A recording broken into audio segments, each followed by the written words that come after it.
E a notícia é: gestante fica em casa com salário garantido e depois entra com ação contra a empresa. A autora, ela entra com essa ação aqui grávida. Mas para entendermos melhor o processo, eu preciso te dizer que tem uma ação anterior.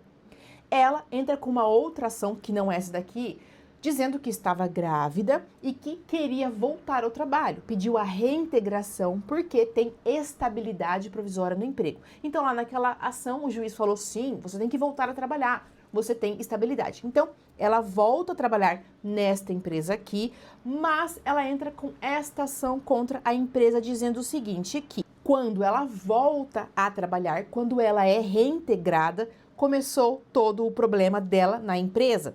Ela disse que passou a sofrer consequências por ter entrado com aquela primeira ação de reintegração. Segundo ela, a empresa teria afastado ela das suas funções, excluído ela dos grupos de WhatsApp corporativos e impedido que ela tivesse contato normal com colegas e gestores. A autora alegou que ela foi colocada em uma situação de ociosidade forçada.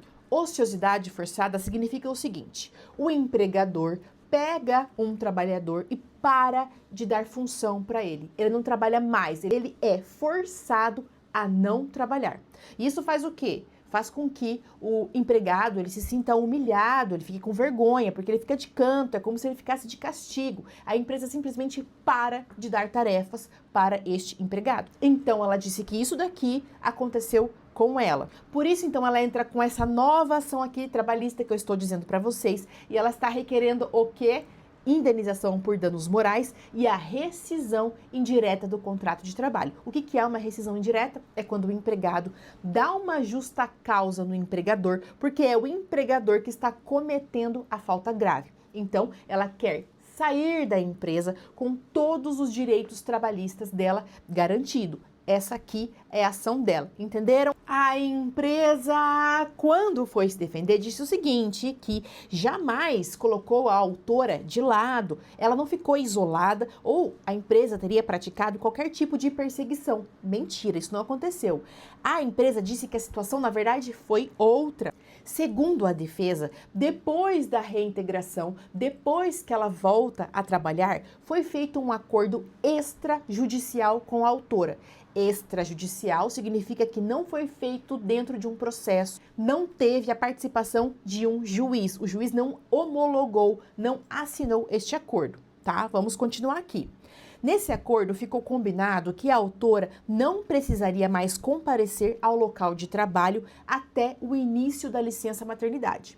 Então, ela ficaria sem trabalhar, tira a licença maternidade e aí depois ela voltaria.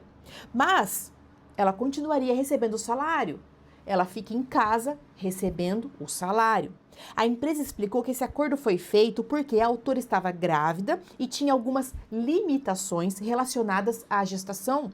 Além disso, as condições do ambiente de trabalho, especialmente o calor intenso, poderiam prejudicar a gestação dela naquele momento. A empresa também destacou um ponto importante. A autora não assinou este acordo sozinha. Ela levou a advogada dela junto, então ela estava amparada pela advogada quando assinou o contrato. Então, para a empresa não houve ociosidade forçada, isolamento, humilhação ou castigo. O que houve foi um acordo extrajudicial para que a autora permanecesse em casa, cuidando da gestação, sem perder a sua remuneração, com salário garantido.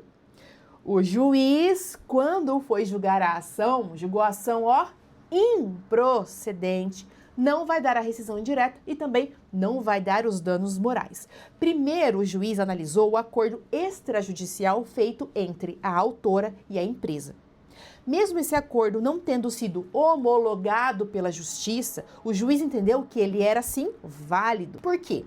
Porque para o juiz o acordo foi feito por pessoas capazes, tinha um objetivo permitido pela lei e não havia nenhuma prova de que a autora tivesse sido enganada, pressionada ou obrigada a assinar este documento. Pelo contrário, o juiz destacou que o acordo foi assinado pela própria autora e pela advogada dela. Além disso, o conteúdo do acordo mostrava que a intenção era proteger a saúde da autora durante a gestação, sem causar prejuízo financeiro para ela.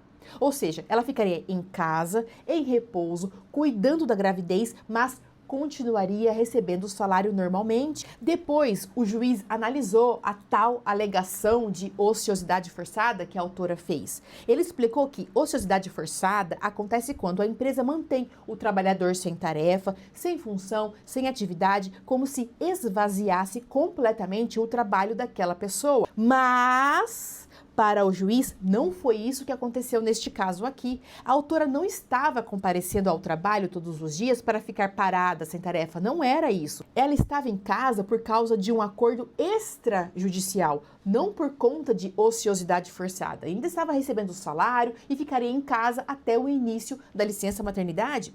Sobre a exclusão da autora dos grupos de WhatsApp da empresa, o juiz também não viu nenhuma ilegalidade. Para ele, como a autora estava dispensada de comparecer ao trabalho naquele período, a retirada dos grupos foi uma medida administrativa da empresa. O juiz entendeu que isso fazia parte do poder de organização da empresa, ou seja, a empresa pode organizar quem participa dos grupos internos de trabalho, principalmente quando a pessoa está afastada das atividades naquele momento. Para o juiz, não ficou provado que a retirada dos grupos tivesse sido feita para humilhar, perseguir, discriminar ou prejudicar a autora. A autora não gostou nada disso, recorreu para o TRT e o desembargador entendeu de forma igual. Exatamente igual à sentença. Bom, depois de tudo isso daqui, as partes acabaram fazendo um acordo com relação a outras verbas trabalhistas pedidas na ação. A empresa já pagou e este processo aqui já está encerrado. Agora me diga aqui o que foi que você achou desse caso que eu te trouxe hoje.